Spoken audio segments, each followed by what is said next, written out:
tadi yang kau suruh ngomong. Tenang dulu kok Majo. Makan penting dulu kau di situ. Tunggu dedakmu. Ada sudah kusiapkan dedakmu ini. Tukang koyok kau bawa. Tunggu dulu.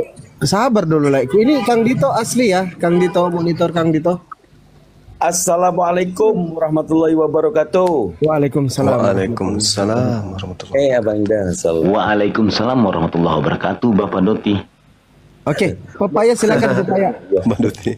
Papaya ada lagi yang mau ditanggapi tadi dari narasi Bang Zuma. Bang. Ada yang mau ditanyakan. Lanjut Bang Papaya. Satu pertanyaan doang Bang. Kan orang Islam kan kalau apa itu selain agama Islam itu kan kafir itu selain agama Islam. Apakah kafir itu Kristen? Apa semuanya gitu? Hindu juga Buddha gitu, kafir juga itu. Apa Kristen aja? Iya, semua agama atau keyakinan setelah Ya Hadi ya Bashir ya Tabibi Nabi Allah khairu khalqi jami'an lahu a'la manasibi wal marati Salatullah Subhanallah. Bismillahirrahmanirrahim. Assalamualaikum warahmatullahi wabarakatuh. Kaum muslimin yang dirahmati Allah, semoga Allah senantiasa curahkan segala rahmat, segala nikmat yang berkepanjangan dan tiada akan berhujung dari dunia hingga akhirat insyaallah. Dan Allah pun kumpulkan kita para kaum muslimin di bawah naungan arsy Allah beserta para nabi, beserta para orang-orang yang Allah kasih, Allah sayangi, Allah cintai insyaallah di bawah naungan arsy Allah kelak di mana tiada naungan selain daripada naungannya insyaallah. Amin amin Allahumma amin. Kaum muslimin, pada kesempatan siang menjelang sore ini saya akan mengunggah sebuah video di mana video ini mengisahkan tentang bagaimana Akhi Zuma memaparkan dari segala sesuatu apa yang menjadi keilmuannya ya di dalam kristologi, yang dimana orang-orang Kristen pun lantas terguncang di sini karena apa? Mereka menggunakan akalnya ya. Jadi ketika ada orang-orang kafir menggunakan akalnya, maka niscaya hidayah itu pasti akan sampai kepada mereka. Baik kamu muslimin, agar tak berlama-lama, demikian videonya. Iya betul, Yesus itu anak soleh. Beliau bukan anak terkutuk. Begitu ya. Bang Gusti, saya dari mana Jongana? Bang Gusti, selamat pagi, selamat siang, sore. Bang Gusti monitor. Bagaimana Pandi? Selamat siang, pagi, siang, sore. Yang pagi sore. Kalau orang sini selamat siang. Dari mana Bapak? Sayur kacang panjang itu biar dipotong-potong pendek tetap juga panjang namanya, kacang panjang. Begitu cara ngomongnya orang sini yang dari itu ya tempat tertentu, bukan orang-orang kita, saudara kita yang dari kacang panjang dipotong-potong. Iya betul, alatur aja ya. Ini ada beberapa teman-teman yang naik, mungkin Kristen, coba kita sapa dulu. Suyadi, Bang Suyadi, selamat sore. Papaya, selamat sore. Bang, saya mau teriakin nanti nggak enak sama Bang Arif Hidayat.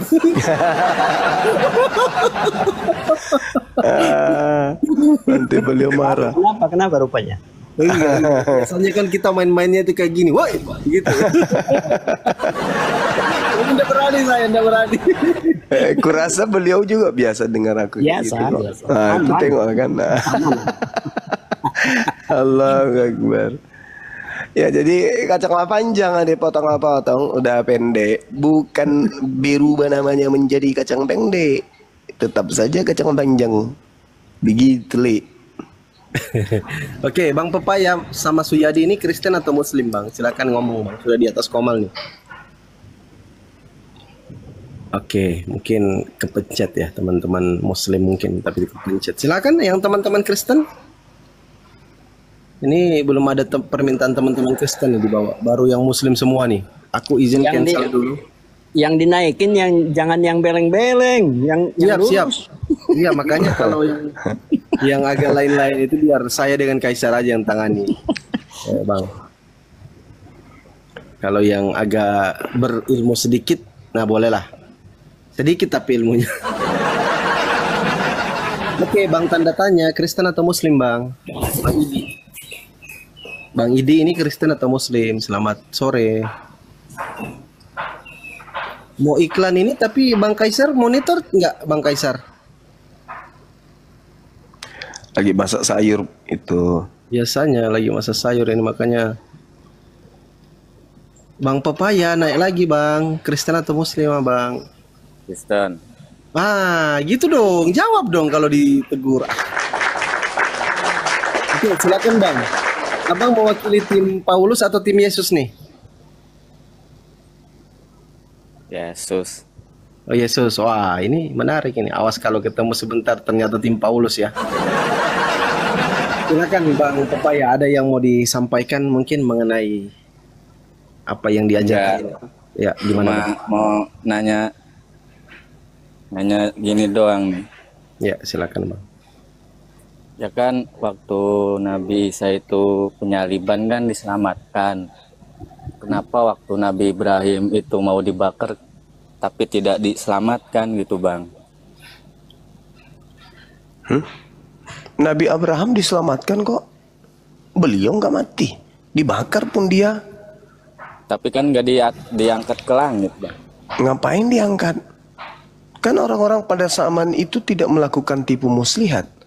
Tidak sedang dalam upaya untuk menyesatkan. Tidak ada yang melakukan kesaksian palsu. Tidak ada yang kemudian ingin mencelakai dalam bentuk ingin merubah ajaran Abraham atau Ibrahim. Berbeda dengan Yesus. Yesus memang dikelilingi oleh orang-orang yang memiliki tipikal sebagai penipu. Yang suka kemudian melemparkan hukum Tuhan. Nah, sedangkan Nabi Ibrahim, beliau nggak merasakan adanya kebakaran atau adanya panas pun tak ada rasa. Seperti itu, saudara. Dan setiap nabi, setiap kisah, setiap cerita itu pasti berbeda. Tidak mungkin sama. Dan kalau Nabi Ibrahim alaihissalam pun diangkat pada saat itu, maka akan menguatkan alibi orang-orang Kristen bahwasanya yang diangkat itu juga adalah Nabi Isa alaihissalam. Tapi karena diawali dengan keinginan mereka ingin menipu, maka Allah membalas tipu daya mereka itu. Begitu, saudara Papaya. Oke. Nanti kan Nabi Isa itu datang yang kedua kalinya. Iya, betul. Di Alkitab juga Yesus datang kedua kalinya. Berarti ada dua orang dong yang datang, ada dua manusia dong. Sebenarnya cuma satu. Kalau anda mengatakan bahwasanya ada dua, itu karena Anda memiliki konsep yang berbeda. Nabi Isa alaihissalam datang sebagai pertanda datangnya hari kiamat. Yesus datang pun sebagai pertanda hari kiamat. Yesus datang sebagai pertanda hari kiamat. Berarti yang dimaksud Yesus adalah Nabi Isa. Yang dimaksud Nabi Isa adalah Yesus.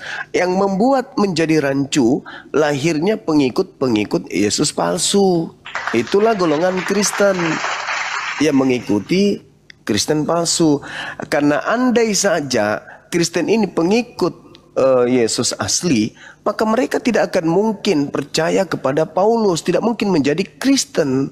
Karena Kristen itu hadir dikarenakan adanya pengakuan orang-orang tertentu yang dinubuatkan Yesus sebagai nabi palsu, mengaku bertemu Yesus, padahal itu bukan Yesus. Karena Yesus asli ketika datang diikuti oleh tanda-tanda hancurnya alam semesta ini. Dan itu tidak terjadi pada saat ada Yesus kepada Paulus. Berarti yang datang kepada Paulus itu palsu. Begitu, kawan. Tapi kan itu kan menampakkan, Bang, bukan datang. Bagaimana mungkin bisa dikatakan datang kalau tidak ada penampakan? Bagaimana mungkin bisa dikatakan penampakan kalau dia tidak datang? Kedatangan Yesus berupa cahaya, kedatangan Yesus berupa suara, samanya itu. Itu cuman permainan silat lidah kalian aja.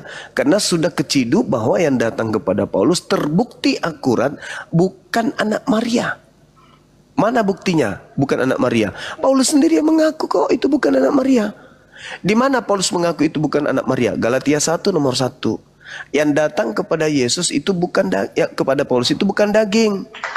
Sedangkan di dalam Yohanes 6 jelas dikatakan bahwasanya apa yang diperanakkan kemudian oleh daging adalah daging. Nah, Maria itu daging, memperanakkan daging. Sedangkan yang datang kepada Paulus itu bukan daging. Ini bahaya dalam Yohanes 3 nomor 6. Apa yang diperanakkan oleh daging adalah daging. Maria daging, memperanakkan daging. Yang datang kepada Paulus bukan daging, berarti bukan anak Maria. Paulus sendiri yang membuka aibnya. Itulah yang dikatakan Al-Quran, wa makaru wa makarallah wallahu khairul makirin. Mereka ingin menipu Allah, mereka ingin menipu orang-orang beriman.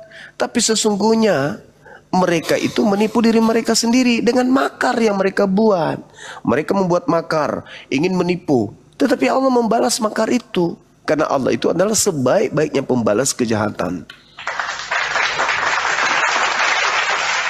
Gitu kawan. Jadi Paulus mengaku yang datang kepadaku bukan daging, bukan Yesus, bukan anak Maria. Nah, berarti dia membuat Yesus lain kan? Sedangkan yang datang di Nabi Isa alaihissalam itu adalah anak Maria, manusia.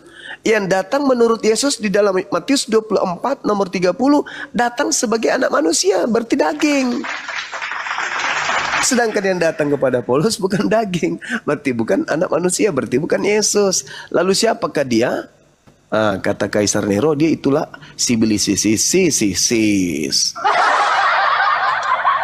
Waspadalah kepada penyesat. Penyesat ini iblis yang datang kepadamu dengan memakai nama Yesus dan berkata, akulah Kristus.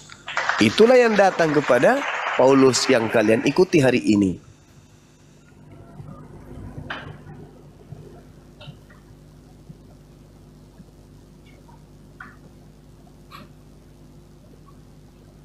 Begitu kawan. Ya, Bang Popaya, silakan Bang. Bang Popaya jangan terdiam dong, silakan. Enggak Bang, kan dia kan bisa berbentuk apa saja dengan namanya juga Maha Kuasa gitu Bang.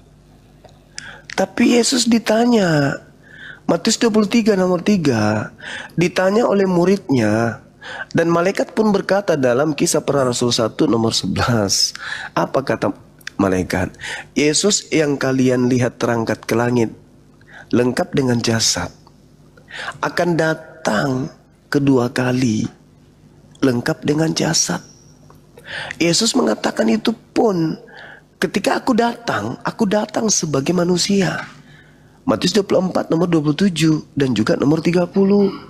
Sedangkan yang datang, kalau bukan aku, itu hanya mengaku Kristus saja. Nah, itu yang terjadi kepada Paulus.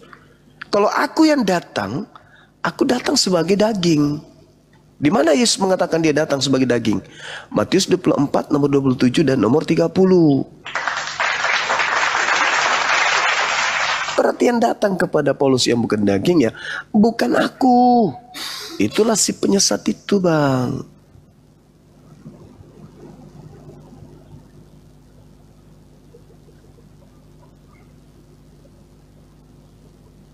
Gimana tuh Bang Popaya? Kalau ini kan Paulus, ini Yesus. Kalau Yesus yang berbicara asli itu di data berapa aja gitu tuh. Ibaratnya kayak kejadian apa ulangan apa gitu apa. Yesus Paulus tuh apa? Jadi gini kawan. Yesus berkata ketika ditanya sama muridnya di Bukit Zaitun, mereka berbincang-bincang di data nomor 24 nomor 3. Muridnya datang berkata begini, bertanya, "Guru, ya paman, aku ingin mengetahui sesuatu." "Apa paman?" "Tentang kedatanganmu nanti setelah kamu pergi ini." "Iya, kenapa?" "Apa tanda-tandanya kalau yang datang itu kamu, bukan setan?" Kata Yesus, Kalau aku yang datang, tengok tanda-tandanya. Apa saja itu? 1. Matahari menjadi gelap, bulan tidak bercahaya, bintang-bintang berjatuhan, kuasa-kuasa langit berguncang, akan nampak aku di tengah langit, seluruh manusia akan meratap, dan seluruh manusia akan melihat aku di langit. Itu tanda. Kalau tanda itu terjadi, berarti itu aku beneran. Tapi kalau tidak ada tanda itu, ada orang mengaku ada Yesus di padang gurun, ada Mesias, ada Kristus di dalam bilik, jangan kamu percaya. Sebab Yesus palsu dan nabi-nabi palsu akan datang dan banyak melakukan mukjizat sekiranya mungkin menyesatkan orang pilihan juga. Artinya, kalau ada yang mengaku aku tetapi tidak ada tanda-tanda yang aku sebutkan, jangan kamu percaya. Itu bukan aku, itu penyesat. Tetapi apakah orang Kristen percaya dan mengikuti nasihat Yesus tersebut? Tidak. Orang Kristen malah percaya kepada pengakuan Paulus yang mengaku bertemu dengan Yesus di padang gurun. Tapi tidak ada tanda-tanda. Langit bergemuruh, kemudian kuasa langit berguncang, bintang-bintang berjatuhan, matahari menjadi gelap, bulan tidak bercahaya. Tidak ada tanda-tanda itu. Berarti jelas sekali itu, jelas sekali. Itu adalah penyesat dan bukan Yesus. Makanya kalian begini, makan semua hewan dimakan, bersunat juga tidak, mandi tahir tidak, mandi junub tidak, membasuh kaki, membasuh wajah, membasuh tangan untuk masuk rumah ibadah pun tidak.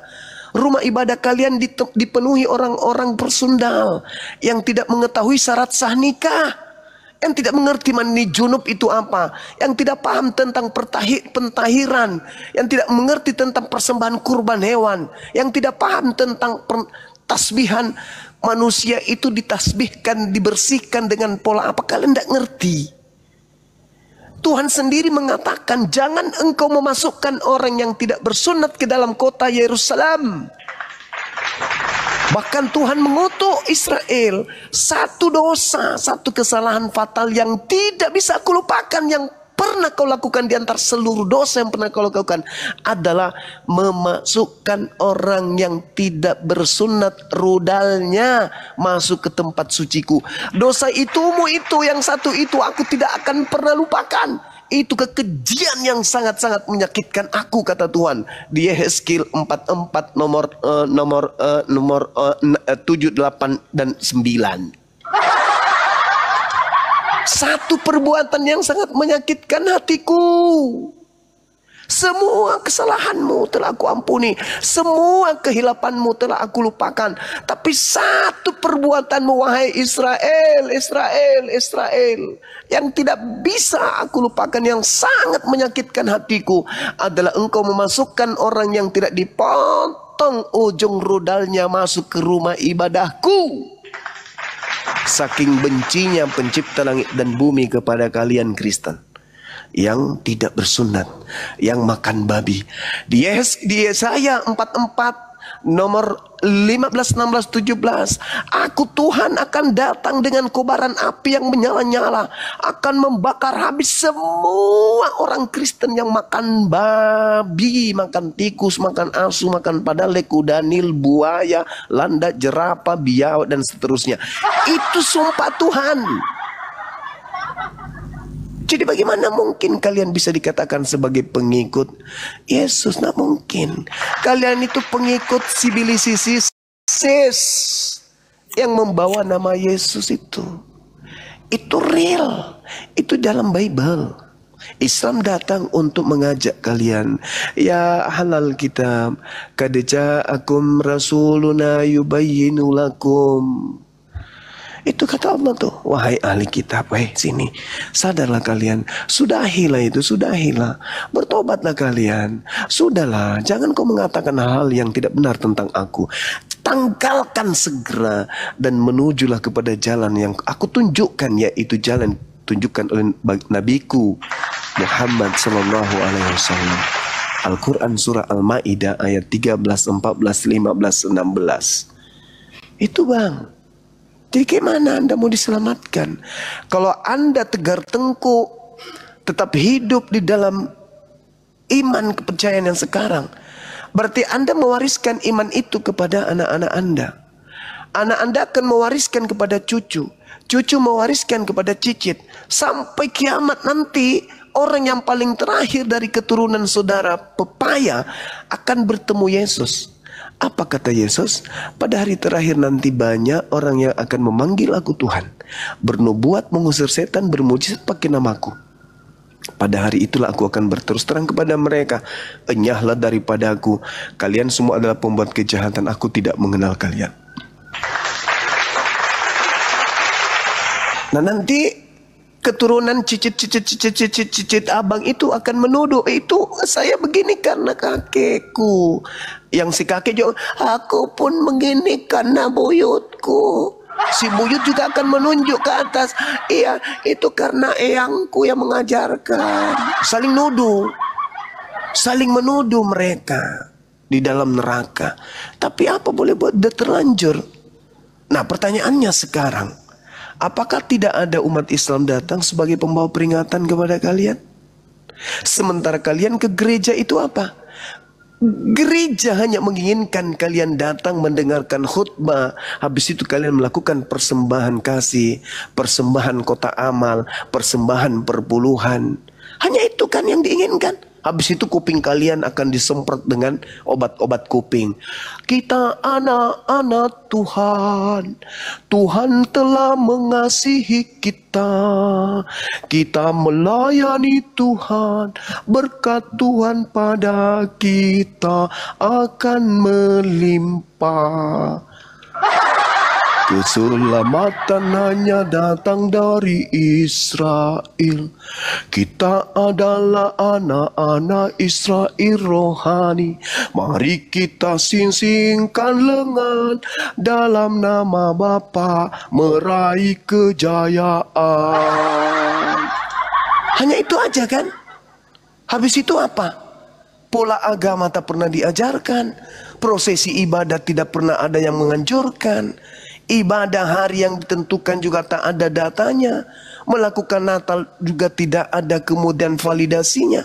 Semuanya bullshit, omong kosong, hanya hurafat, angan-angan kosong doang. Kebahagiaan semu, kebahagiaan sementara, tidak berpola kepada kepuasan hati dan rohani beserta akal. Semua hanya dibuat-buat saja, berpalsu ria. Kata Al-Quran, yukhadi'una Allah walladina amanu wa ma yakhda'una illa anfusahum wa ma yash'urun. Itu kata Allah. Kenapa demikian? Fi qulubihim marad fazadahumullahu marada. Kata Allah, karena di dalam hati mereka itu ada penyakit. Apa penyakit itu? Sudah diikat kenceng sama sibilisis sehingga hatinya gelap, susah untuk menerima kebenaran. Nah sekarang kami datang nih untuk membuka tali, ya, tali jeratan iblis yang ada pada diri saudara. Dengan kami mencoba untuk mendekati lalu bertanya, berbisik lirih kemudian di kuping saudara. Sahabatku, saudara Kristiani, kami ingin tahu Tuhan itu ada berapa sebenarnya? Kalian akan lantang tapi ragu. Ragu dan ketakutan. Ingin mengatakan satu, tapi pada prinsipnya kalian punya sembahan tiga. Ingin mengatakan tiga, malu. Maka apa yang terjadi? Kata Al-Quran itu betul. Hal unabbi'ukum ala man tanazzalus syayatin.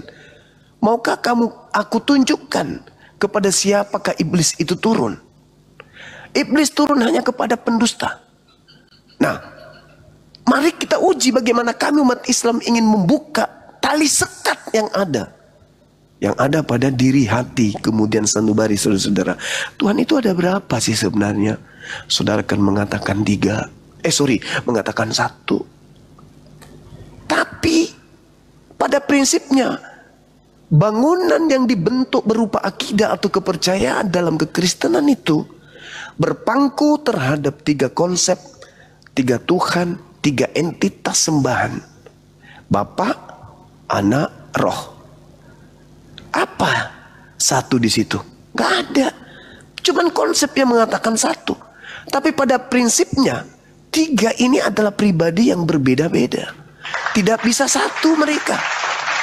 Tidak ada yang bisa menjadi wakil di antara keduanya, di antara ketiganya. Nah, inilah yang dikatakan pasti yang terlontar adalah dusta. Tuhan kamu berapa? Satu. Dusta. Karena di situ ada Bapa, di situ ada Anak, di situ ada Roh. Tiga-tiganya tidak bisa disatukan. Dia seperti sapu lidi yang diikat, tapi tidak bisa satu. Tiga tiang diikat menjadi satu, didempetkan, tapi nggak bisa melebur jadi satu. Kenapa, Pana? Karena pada hakikatnya berbeda. Nah, inilah saudara, makanya saya katakan bahwasanya kita umat Islam ini mampu melihat ya kecerobohan dan keterlanjuran saudara memilih kepercayaan karena keturunan, bukan karena proses belajar. Kalau saudara Kristen itu melalui proses belajar, insya Allah mereka akan menemukan hidayah. Itu aja dari saya. Silakan. Assalamualaikum warahmatullahi wabarakatuh. Bang Da, Guru Da, Os. Waalaikumsalam warahmatullahi wabarakatuh. Iklan dulu Bang Kaisar, udah kangen nih. Iklan dulu. Ya, iklan. Iklan.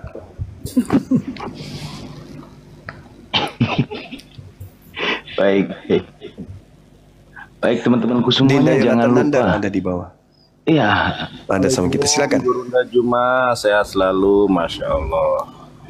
Tabarakallah. Teman-teman semua, assalamualaikum. Waalaikumsalam warahmatullahi wabarakatuh. Baik teman-temanku semuanya yang sudah hadir di siang hari ini, jangan lupa terus ditap-tap layarnya, dan jangan lupa teman-teman love orange itu untuk memperkuat. Kalau kalian ingin selalu di sini, love orange jangan lupa ya, itu tanda kalian telah bergabung di sini. Dan teman-teman, saya harapkan semuanya jangan lupa di follow akun host narasumber di atas. Macongor, bacot dan pesimis mending turun di bawah saja, meratap dan menangis.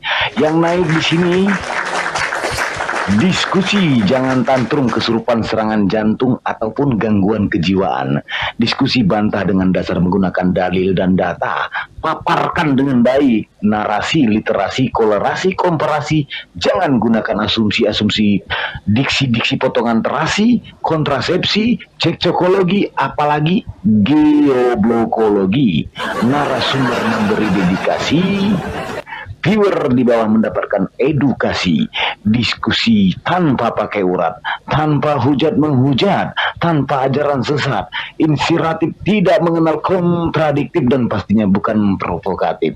Dan ingat, petuah terfakta Bang Zuma Mukminin, terang dan jelas bertuah lazim, cerdas dan jenius bertubuh salim, lisannya tajam setajam kapak Ibrahim, perkasa tangguh sejak di dalam rahim, tersohor di langit dan bumi sampai maritim. 1000 kafir menyerang dia dengan tahrim, tetap tegap dan satria berjiwa muslim. Selamat datang di kebenaran bagi yang menerima, dan selamat bingung buat kafir yang koar-koar seperti mencari ketiak ular. Sekian, terima gaji, stay tune. Sibilisisnya mana? Ah, kurang sibilisis. Cepat. Oke, baik. Jadi begini teman-temanku ya.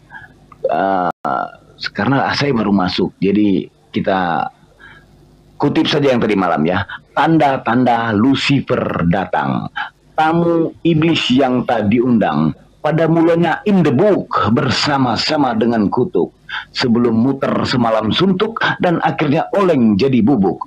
Itu semua adalah kehendak si iblis, penguasa dunia, menciptakan Bani Sibilisisis, berhasil menjadikan karya kejam antagonis Kacau mimbar. dan memantikan anak manusia dengan miris. Karya busuk tebusan konsili Bani Aliteng menjadikan Tuhan terkutuk beleng-beleng. Cambuk tembak gantung pose telenjeng, jadikan tubuh Tuhan seperti daging dendeng.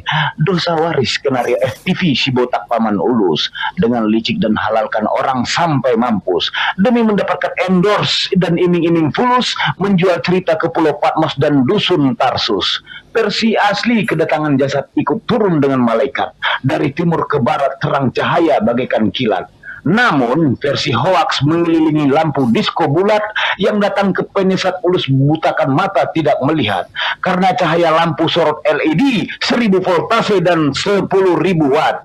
Bermusyawarah semua pemuka aparat desa dari RT RW, pemuda setempat dan ibu PKK untuk menangkap memusnahkan anak manusia agar ditumbalkan rabi rasi penjajah Roma.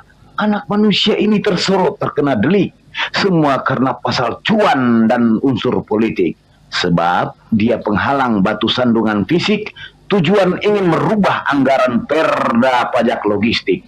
Semua aparat desa Pemda Roma setuju berkoalisi, tujuan mempertahankan perpuluhan sistem ekonomi. Rencana busuk dan kotor diatur dengan konspirasi agar anak manusia dijadikan tumbal dan harus mati. Kami ucapkan pada kafir Aliteng, selamat menikmati. Stay tune. Langsung turun major lah, langsung turun major kau bilang Alite. Oke, Bang Pepaya silakan dibuka kembali di mute-nya. Saya sapa dulu Bang Rostrum. Selamat sore Bang Rostrum, selamat bergabung. Hakim Nander tadi Selamat sore, terima kasih. Dibuka dulu casnya Bang, itu agak bunyi, agak kayak getar gitu. Silakan Bang Pepaya, ada lagi yang mau ditanyakan, silakan. Bang Pepaya. Oke. Ya, lanjut Bang. Orang Islam kan kalau memanggil Oke, salam. Tadi. Tunggu dulu Major, kasih tuh teman Kristen yang lain, tunggu dulu. Sabar dulu kau. Itu tadi kau suruh ngomong. Tenang dulu kok Major. Makan penting dulu kau di situ.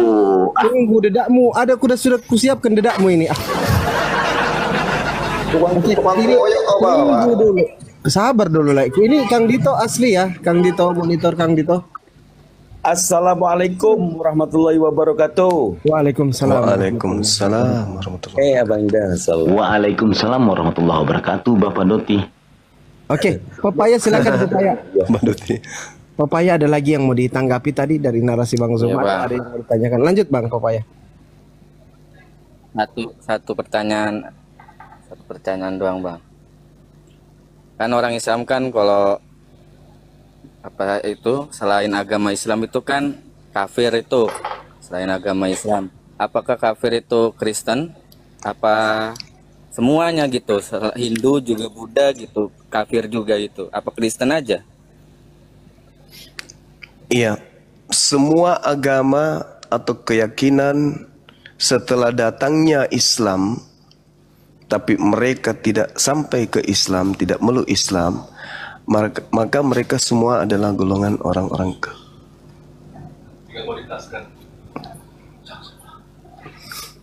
adalah orang-orang kafir. Ya. Waman azlamu mimman iftara 'ala Allahil kadhiba wa huwa yud'a ilal Islam. Jadi orang yang telah datang Islam kepadanya, pertama mereka adalah orang yang bodoh, kedua mereka adalah orang yang zalim. Bukan cuma zalim kepada orang lain, tapi zalim kepada dirinya. Nah, kenapa kita fokuskan ke Kristen? Karena kita berbicara dengan orang Kristen. Kenapa saya katakan bahwa Al-Quran itu betul mengatakan itu orang zalim, itu orang bodoh. Satu, Yesus berkata, orang yang memanggil aku Tuhan, bernubuat, mengusir setan, bermujizat pakai namaku, itu akan aku usir dan aku katakan aku tidak mengenal mereka. Matius 7:22-23. Tapi apakah saudara-saudara Kristen itu mau mendengarkan itu? Mau percaya itu? Tidak. Itulah yang dikatakan bodoh, jahil. Itu yang dikatakan zalim. Sudah tahu tertulis di kitab sendiri, orang yang memanggil Yesus Tuhan, akan diusir oleh Yesus, tapi tetap aja menjadi Kristen. Kenapa demikian? Karena zolim. Zolim itu namanya. Itu jahil. Itu yang pertama. Yang kedua, sudah jelas-jelas dikatakan oleh Yesus beberapa item di dalam pengajarannya. Masih banyak hal yang ingin aku katakan, tetapi kamu belum sanggup untuk menanggungnya. Tetapi ada masa di mana roh kebenaran lain akan datang mengajarkan segala sesuatunya tentang kebenaran, keadilan, dan penginsapan dunia akan dosa. Kemudian Yesus juga berkata, jika hidup keberagamaanmu tidak lebih baik dari ahli Taurat, kamu tidak akan masuk surga. Kemudian Yesus juga berkata, barang siapa yang meniadakan hukum Taurat, meskipun yang paling terkecil, lalu mengajarkan kepada orang lain untuk melakukan hal yang sama, maka dia akan menempati tempat terhina dalam kerajaan langit. Permasalahannya hari ini adalah, ketika Yesus berkata, tanda kedatanganku, pertama, matahari gelap, bulan tak bercahaya, bintang-bintang berjatuhan. Itu tanda kedatanganku. Kalau ada yang mengaku bertemu dengan aku dan tidak memiliki dan tidak dibarengi dengan tanda itu, jangan percaya. Tapi saudara tetap aja percaya. Apa itu namanya? Jahil. Itu namanya zalim. Maka Al-Quran semakin jaya. Wa man azlamu mimman iftara 'ala Allahil kadhiba wa huwa yud'a ilal Islam. Itu kata Al-Quran. Siapakah orang yang memperbodoh diri? Siapakah orang zalim itu? Dialah yang telah datang ajakan menuju kepada Islam, tapi mereka nggak mau, ogah. Maka saya katakan bahwa yang disebut kafir adalah orang yang menutup diri kepada kebenaran, kepada keselamatan, seketika kebenaran dan keselamatan itu sudah didatangkan di tengah-tengahnya. Gitu saudaraku. Adakah Yesus mengajarkan untuk menjadi Kristen? Enggak. Adakah Yesus mengajarkan untuk agar manusia menjadi Kristiani? Enggak juga. Adakah Yesus mengajarkan agar kemudian dia orang-orang setelahnya itu mengikuti Kristus? Enggak juga. Tapi Yesus mengatakan dirinya, akulah juru selamat. Sebagai juru selamat berarti dia mengajarkan shalom. Sebagai ajaran shalom berarti dia mengajarkan selamat. Nah, kalau dia saja adalah juru selamat, berarti dia adalah rambu jalan menuju kepada dinul Islam, di mana Islam ini adalah shalom, di mana shalom salam itu adalah hanya ada di dalam pengajaran Nabi Muhammad.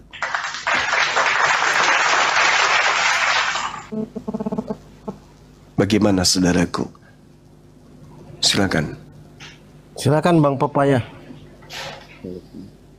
Ini bener loh perkataan, cuma dicek-cek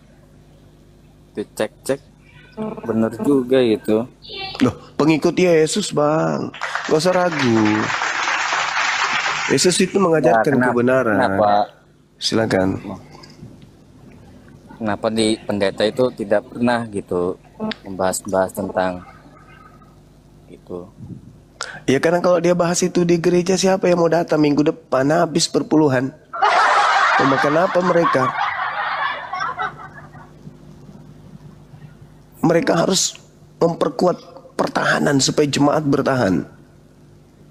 Karena kalau jemaat tidak bertahan, nah pemasukan mereka dari mana?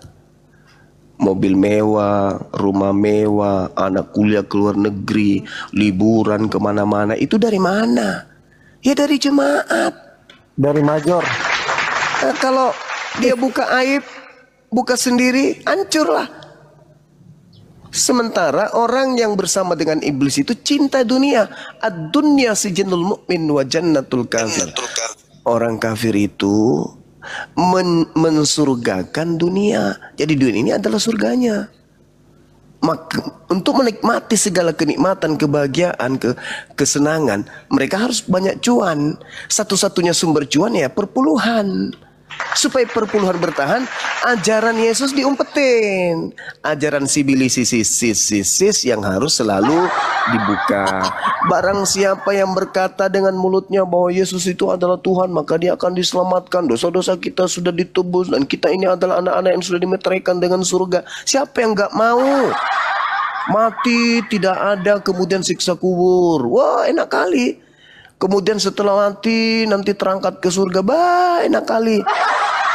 Gak pernah nyembah Tuhan, hanya nyembah sibilisis, makanan-makanan yang diharamkan kemudian itu semuanya dimakan, minuman yang diharamkan semuanya diminum, kemudian jangan ada ilah lain di hadapanku. Mereka bikin ilah-ilah dalam bentuk manusia dan burung merpati, lalu mimpi masuk surga.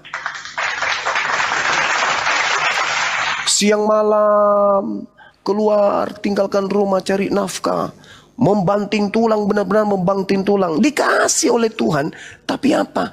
Mereka tidak mau beribadah. Yang penting aku sudah kasih 10% sama gereja, udah dia gereja mendoakan aku, aman lah aku hidup dunia aja, cari nafkah sama sekali seminggu, itu pun kalau lagi-lagi pengen aja. Tapi tak ada larangan, seenak gue hidup seperti kerah. Tidak ada larangan, tidak ada aturan, tidak ada perintah. Adapun perintah, adapun larangan hanya buatan gereja, hanya buatan sendiri. Ibadah minggu ada perintah, nggak ada. Makan babi ada perintah, nggak ada. Natalan ada perintah, nggak ada. Kebangkitan, memperingati kebangkitan Yesus ada perintah, nggak ada. Memperingati kematian Yesus ada perintah, nggak ada. Seluruh rutinitas ritual yang dilakukan tak ada perintah, cuman buatan-buatan mereka ajanya. Nggak ada. Dengar tuh Major. Coba secara rasional, baru-baru ini ada orang lewat. Kasih orang Kristen nanggapin, cuma jangan diborong semua.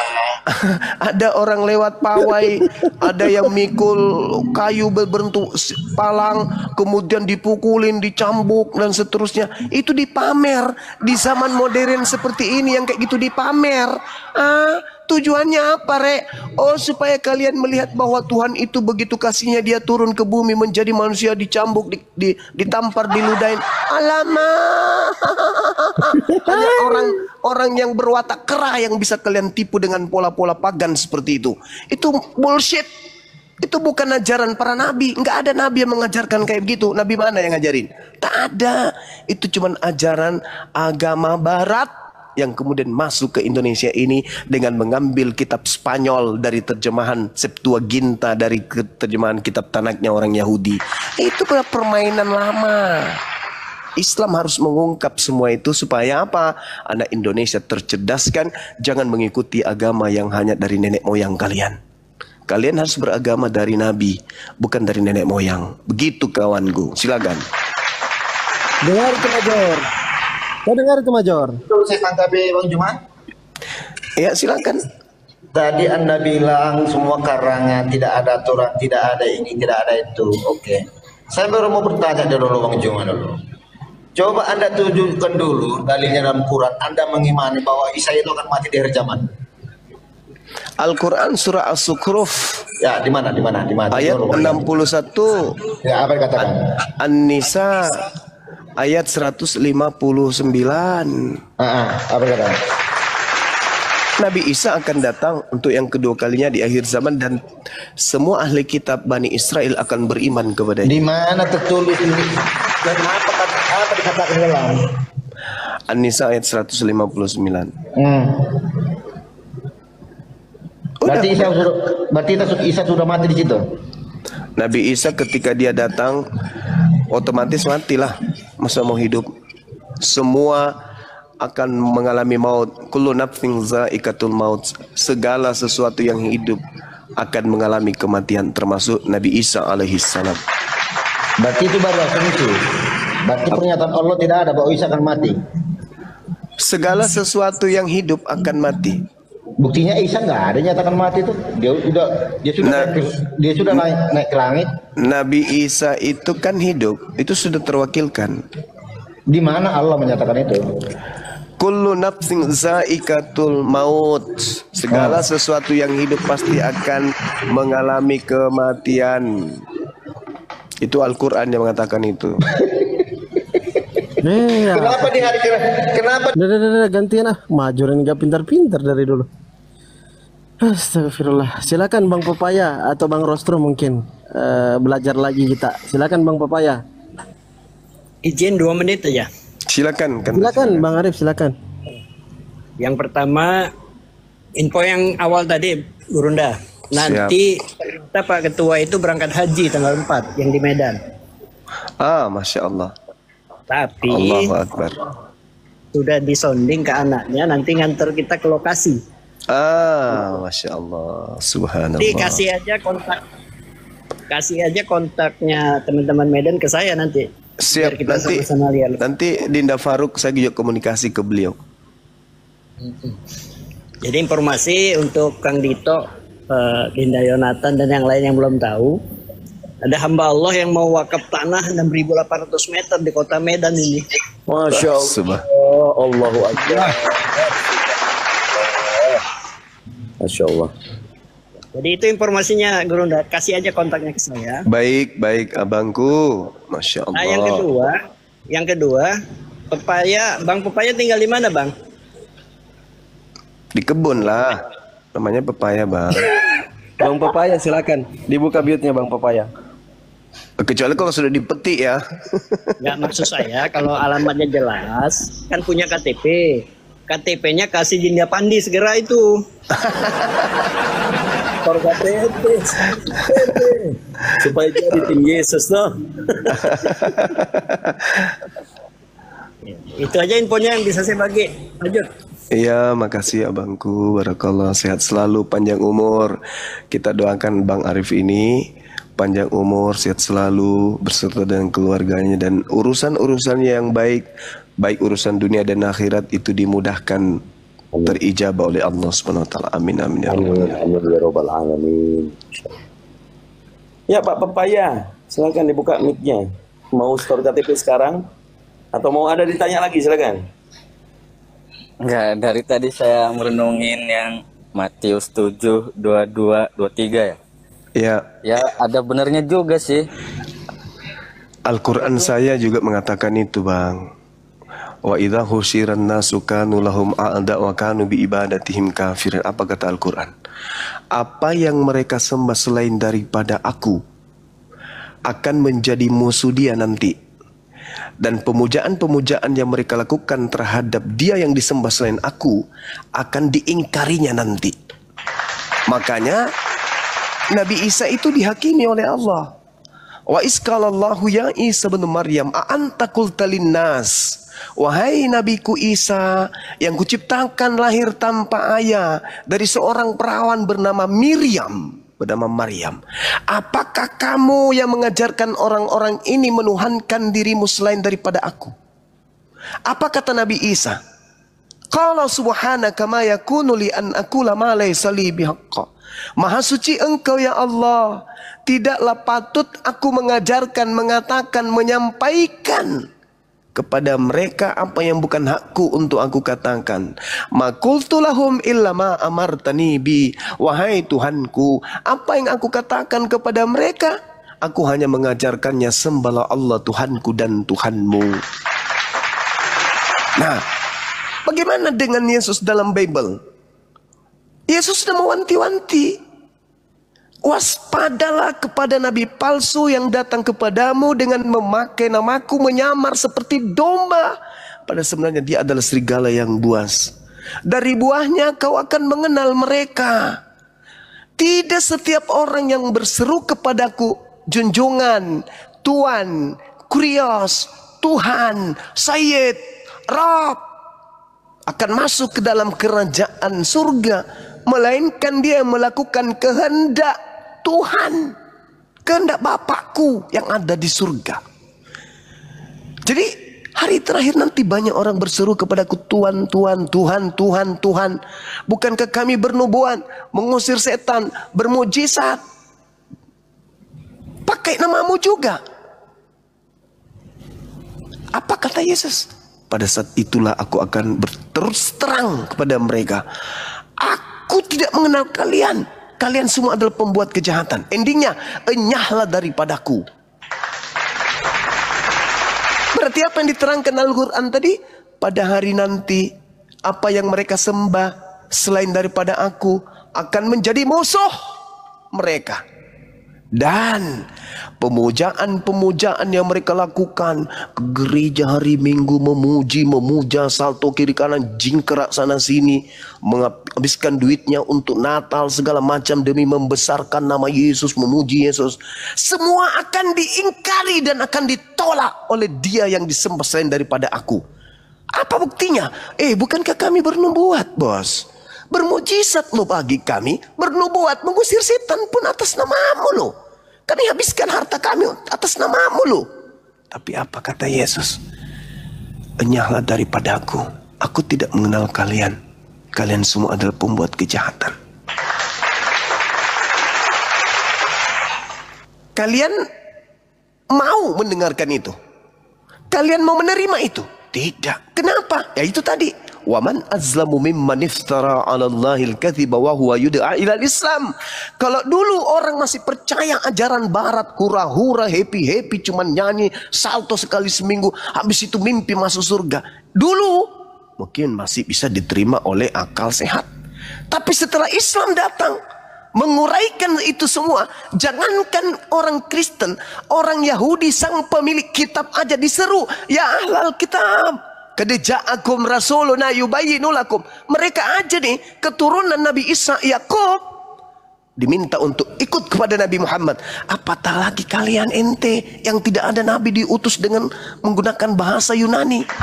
Tidak ada Nabi yang diutus mengajarkan menyembah kepada korban yang ditumbalkan di atas salib. Tidak ada Nabi yang mengajarkan kemudian menyembah kepada 3 pribadi sembahan. Tak ada. Oleh karena itulah kata Allah, mereka adalah orang zalim yang sudah datang Islam untuk menyelamatkan mereka, tapi tetap aja ditolak. Mereka lebih percaya kepada sivilisasi yang datang kepada mereka daripada Nabiullah yang datang sebagai rahmatan lil alamin. Itu fakta kawan, itu fakta. Sekarang terakhir sebelum saya izin, di dalam Yohanes 12 nomor 48. Camkan baik-baik. Saya bukannya mencomot data, enggak. Tapi boleh Anda uji data saya ini. Yohanes berkata begini. Dia menulis sebuah kesaksian. Kesaksian itu diterima dan itu ternyata ucapan Yesus. Konon nih, konon. Apa yang disampaikan Yesus menurut kesaksian penulis Yohanes? Barang siapa yang menolak aku dan tidak menerima firmanku, dia sudah ada hakimnya, yaitu perkataan yang pernah aku katakan kepada mereka. Firman itulah, perkataan itulah kelak yang akan menjadi hakimnya di akhir zaman. Oke? Anda paham, saya paham. Anda berdiri, Bang Suma berdiri di samping Anda kelak di hadapan Yesus. Yesus datang, turun ke bumi untuk yang kedua kalinya. Dihakimilah kita. Saya dipanggil. Ente yang namanya Bang Suma, ya, yang paling sering kemudian menyampaikan berita-berita tentang aku melalui cerita-cerita Bible yang disusun oleh orang Roma kepada bangsa Roma Yunani dan langsung ke negaramu. Iya, betul Paman. Tos dulu, tos. Kamu terlalu banyak kemudian memberikan pengarahan pencerahan kepada orang-orang berdasarkan pengajaranku yang masih disaksikan oleh orang-orang yang bersaksi kepada penulis Bible. Iya, betul. Terima kasih, bro. Yes, namamu siapa? Bang Suma. Oke, sip. Aku mau tanya Bang Suma. Silakan, Paman. Ketika kemudian dunia mempertontonkan orang-orang yang menyembah aku, kehidupan dunianya jauh lebih maju daripadamu. Mereka lebih dulu menemukan dan merasakan nikmatnya dunia daripadamu. Kau lihat mereka bahagia. Mereka menikmati hidup di dunia begitu sempurna. Mereka mau makan apa saja. Mereka mau menikmati apa saja. Mau jalan-jalan kemana saja. Mereka mencapai kesuksesan duniawi. Kenapa ente tidak ikut kepada mereka? Mereka menuhankan aku. Kenapa kamu kagak? Saya dengan santainya menjawab, Saudara Yesus, aku mau nanya, boleh mereka mencapai kebahagiaan dunia? Boleh. Dan sedikit pun aku tidak iri dan cemburu untuk itu. Tapi izinkan saya bertanya, adakah ente mengajarkan untuk menuhankan dirimu di samping daripada Elohim yang mengutusmu?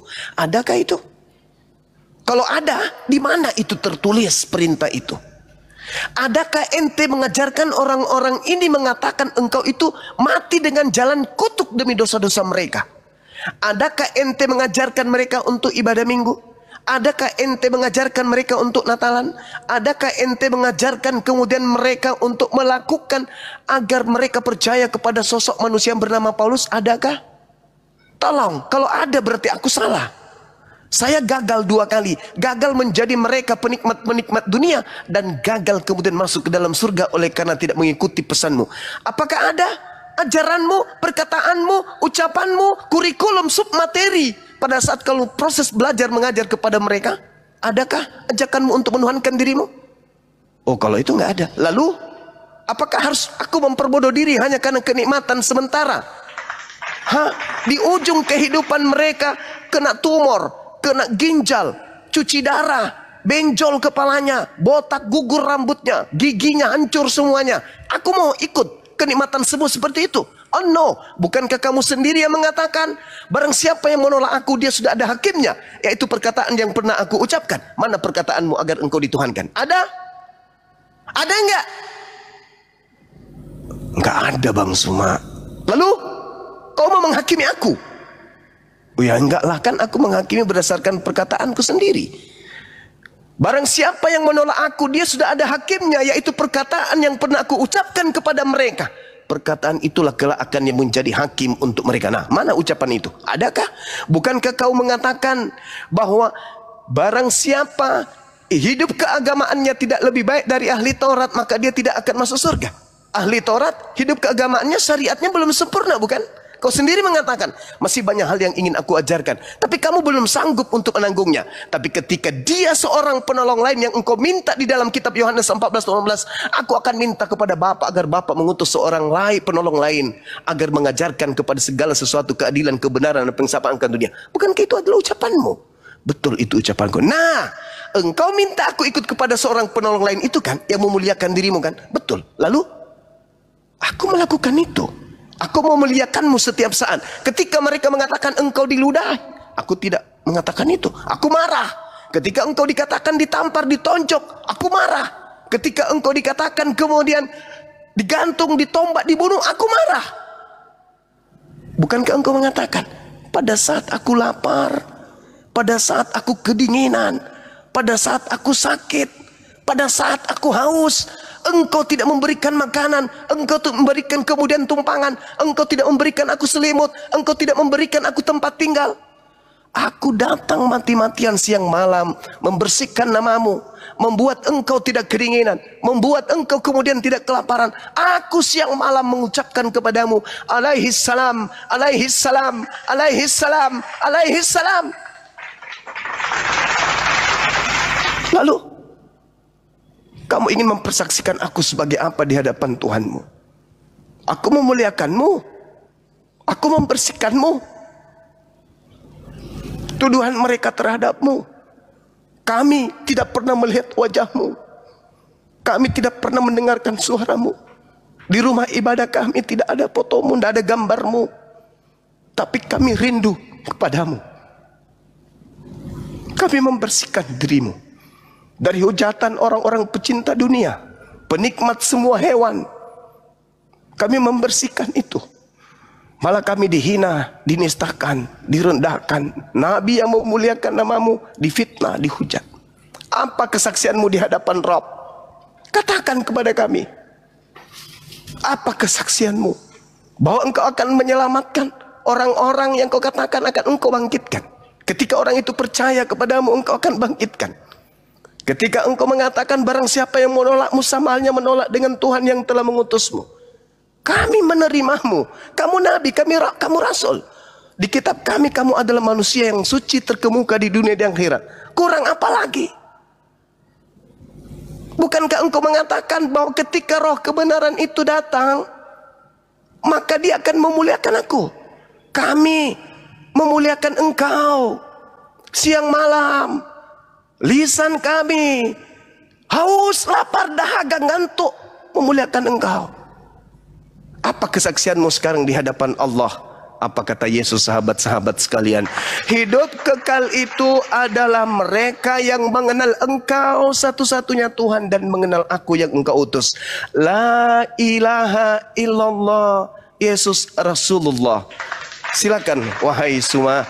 Kada aflahal mu'minun. Keberuntungan memang ada pada orang-orang yang mukmin. Silakan ikuti Nabi Muhammad, Rasulullah Muhammad sallallahu alaihi wasallam, seorang penolong lain yang datang setelahku. Selesai. Lalu dipanggil saudara pepaya. Saudara pepaya. Ya paman. Kamu kok kepalamu nggak ada? Mana kepalamu, mana? Mana? Kamu membelakang. Loh, saya sudah menghadapmu loh. Enggak, aku tidak melihat kepalamu. Mana? Ini loh bang. Oh itu kepala, tapi kok nggak berfungsi? Ditanyalah saudara pepaya dengan pertanyaan yang sama. Siapa yang mengajarimu rupanya untuk menuhankan aku? Bisa rupanya seorang bayi yang netek, bayi yang dicebokin, disusuin, dimandikan, kemudian jadi Tuhan. Bisa itu rupanya. Bisa rupanya pencipta langit dan bumi yang begitu kuasa maha dahsyat turun menjadi seenggok bayi Yahudi yang tak berdaya. Bisa gitu rupanya. Bisa rupanya manusia melahirkan Tuhannya sendiri. Bisa. Bisa rupanya ada manusia kemudian dilahirkan oleh manusia ibunya, lalu ibunya mempertuhankan dirinya. Bisa. Kamu nggak punya kepala, saudara pepaya. Ayo coba ungkapkan apa pola kehidupanmu, rutinitas ritual keyakinanmu yang kau mau lakukan selama kau hidup yang berlandaskan atas perintahku. Silakan, aku pengen dengar. Nah, kira-kira saudara pepaya jawab apa? Karena di dalam Yohanes 8 nomor 48, Yohanes 12 nomor 48. Barang siapa yang menolak aku, dia sudah ada hakimnya, yaitu mereka yang tidak melakukan perkataan yang pernah aku katakan kepada mereka. Aku berkata nih, aku diutus hanya kepada domba yang sesat dari umat Israel. Pepaya percaya? Percaya. Lalu kamu dari Bani mana? Dari Benyamin kah? Dari Natali kah? Atau dari Yusuf? Atau yang mana nih? Dari Yehuda atau dari mana? Saya dari Marten. Wah nggak ada Bani Yakub, Marten nggak ada. Saya dari Peter. Nggak ada dari Peter. Dari Marta saya. Oh nggak ada. Saya dari Andrianus. Nggak ada Andrianus, nggak ada. Kamu dari mana? Saya dari edisi dabu terming kondong diobel na kengke asu pelona. Oh nggak ada juga itu, nggak ada. Jadi kamu dari mana? Aku kan diutus hanya kepada domba yang sesat dari Bani Israel. Lah ente dari Bani apa ini? Kamu nggak pernah baca? Waspadalah kepada serigala yang datang kepada menyamar domba. Kamu nggak percaya? Kamu nggak pernah baca? Kamu nggak pernah baca orang Kanaan yang datang kepadaku? Aku katakan tidak layak bagi anjing, bagi roti, tidak layak roti yang diberikan untuk anak-anak diberikan kepada anjing. Kamu nggak pernah baca itu? Pernah sih. Lalu adakah domba makan daging babi? Nggak ada. Setahu saya domba itu makannya rumput. Lah kamu kok domba tapi kok makannya babi? Berarti kamu adalah serigala, karena hanya serigala yang makan daging babi. Tapi kau nyamar-nyamar domba. Jadi terimalah kemudian enyahlah daripada aku pepaya. Aku tidak mengenal kalian. Kamu bro, kamu adalah pembuat kejahatan. Matius 13 nomor 50, pembuat kejahatan dilemparkan ke dalam api neraka jahanam. Sederhana bukan? Jadi umat Islam ini mau pola penghakimannya seperti apapun, mau Yesus turun jadi hakim kayak, turun jadi jaksa kayak, mau turun jadi apapun, umat Islam tak pernah gentar. Kenapa? Karena umat Islam apa yang dilisankan kemudian oleh para nabi itu yang diimani. Kami tidak pernah ragu tentang itu. Nah, kalau Kristen bagaimana? Bagaimana kalau Kristen?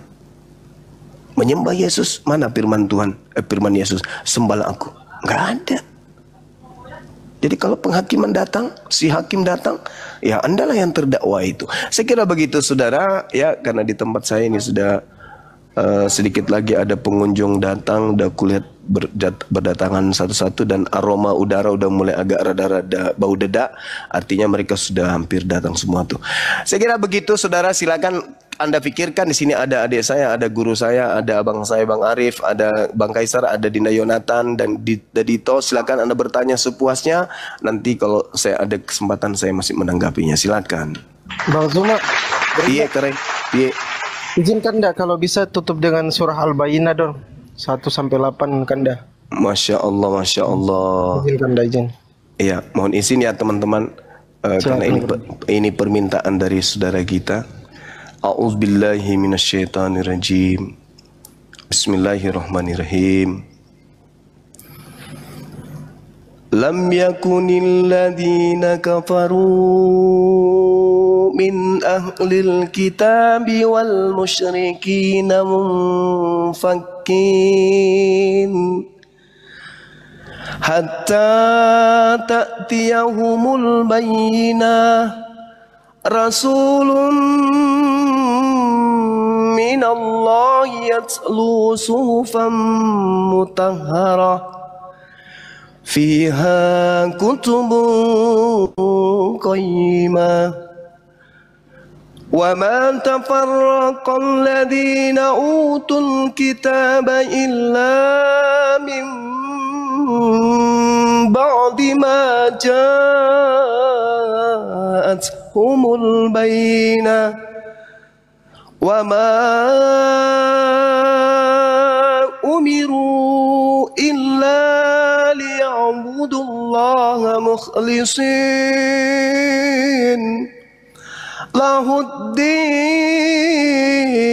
lahuddin hunafa wa yuqimus salat wa yu'tuz zakat wa zalika dinul qayyimah innal ladzina kafaru min ahlil kitabi wal musyrikina fi nari jahannam khalidina fiha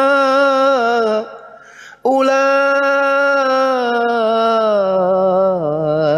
hum syarrul bariyah innal ladzina amanu wa amilus salihati ulaika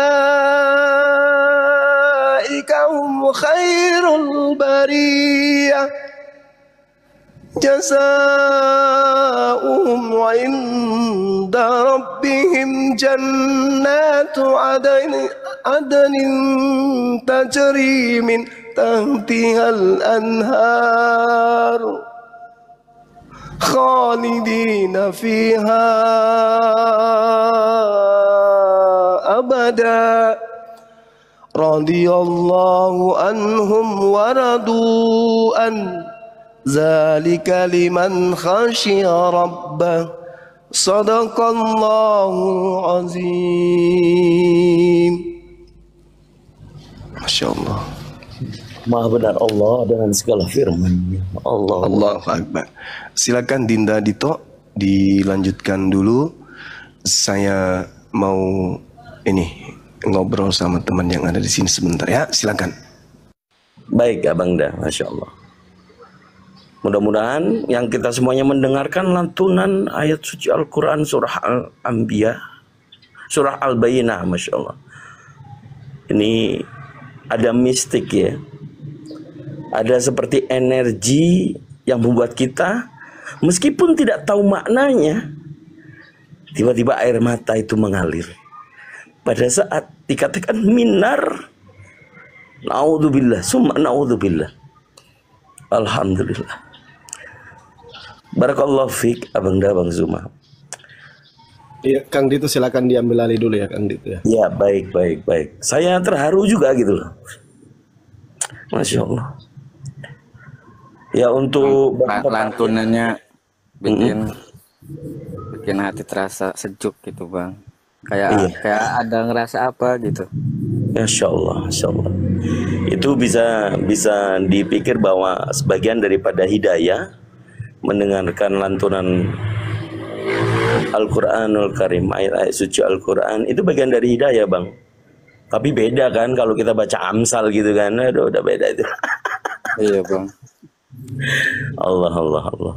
Jadi Bang Pepaya, kalau kita memang mendiskusikan ya tentang keagamaan, pastinya kita pengen mencari kebenarannya hakiki, terutama mana yang firman dari Allah, Tuhan yang maha menciptakan alam semesta, dan mana yang ditulis oleh manusia, kita tidak tahu dari mana ujungnya.